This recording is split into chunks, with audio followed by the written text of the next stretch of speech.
Hey, what's going on guys, Eradication here and welcome back to another brand new video. And in today's video, I have an extremely special guest on board, my good friend Aaryan Mehta. So in today's video, both of us are going to be talking to you about our dream mid-range smartphones, and we'll also be going to talking about what could happen to mid-range smartphones and how they would eventually transform into better smartphones in the near future. So talking about the future of smartphones. Now, this video will have a cut chat, so the chat will be limited to a certain time limit. But if you want to listen to the whole thing, the link will be down in the description to the Wavelength with Eradication podcast. Be sure to check that out for the full uncut chat. Also, Aaryan's channel will be linked down in the description. Be sure to check him out. He makes some great content. And let's get right into it.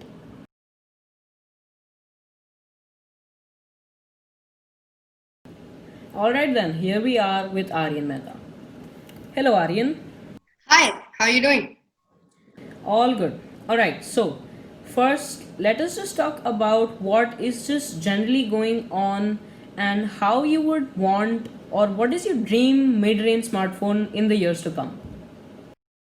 Okay, that's an interesting question. Well, first let's look at the battery.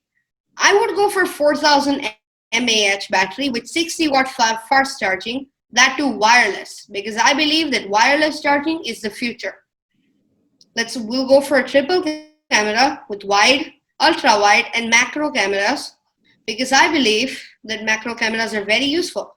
They let you take pictures of very small things, and that's something which I and lots of other consumers like to do.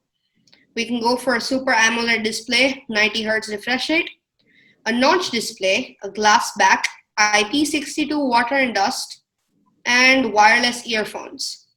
My processor, which I think would be in the phone, would be the A13 Bionic processor, and the OS would be iOS 14.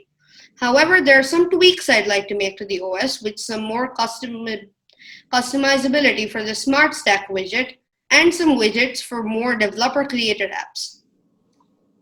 Nice. So my choice is quite different. So I potentially want to go for a larger battery, but in order to compromise for the budget, I'll go for 30 watt fast charging, which is 30 watts slower than yours. I would also go for a triple camera setup because I think the fourth camera is absolutely useless these days.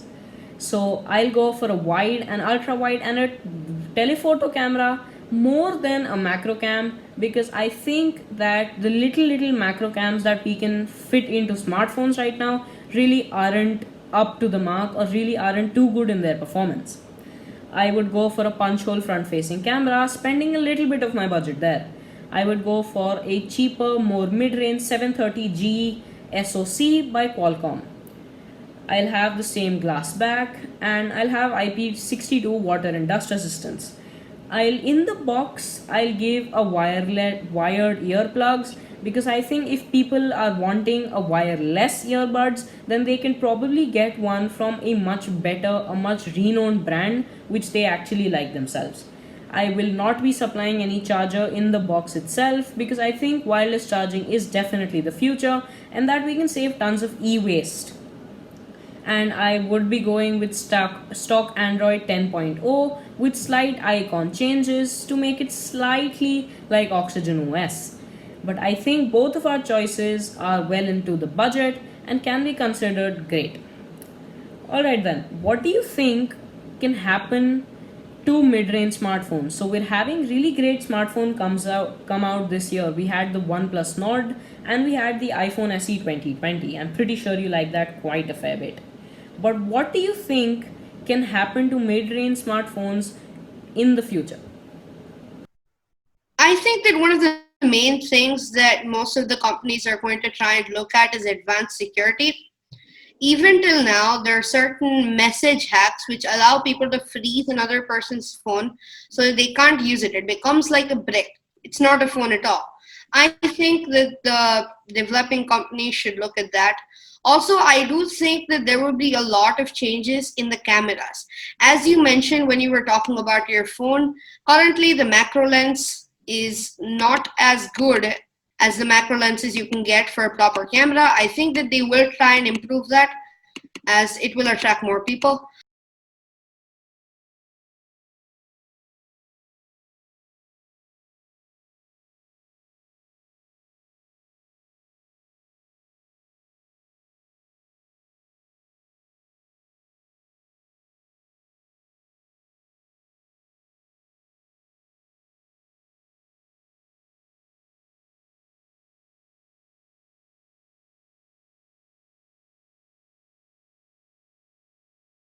Yeah, so I'm like more of an Android guy than an Apple guy, but then even I love the feature of AirDrop, and it is something that I really, really want to Android to feature.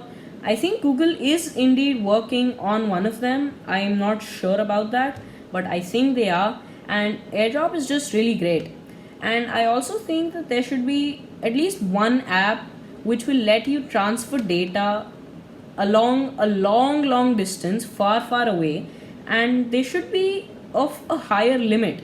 So, currently, if me and you are talking, then there's no way for me to ask for a file from you which is larger than something like, let's say, 2 GB. You cannot send me a file sitting at your house more than 2 GB. What do you think about that? Yeah, I totally agree with you when you say that there should be some kind of app developed which allows for that.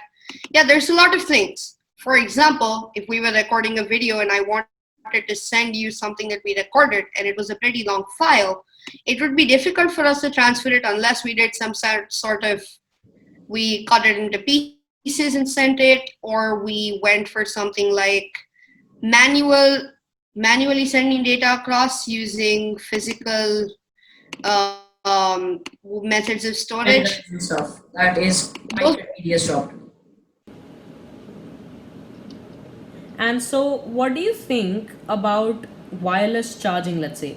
So, we've had rumors about the iPhone 12 not including a wired charger in my box, and which is something I really, really like because decreases quite a bit of e waste. But then, what do you think? Is that a step in the right direction? yeah, I do think that the wireless charging is a step in the right direction.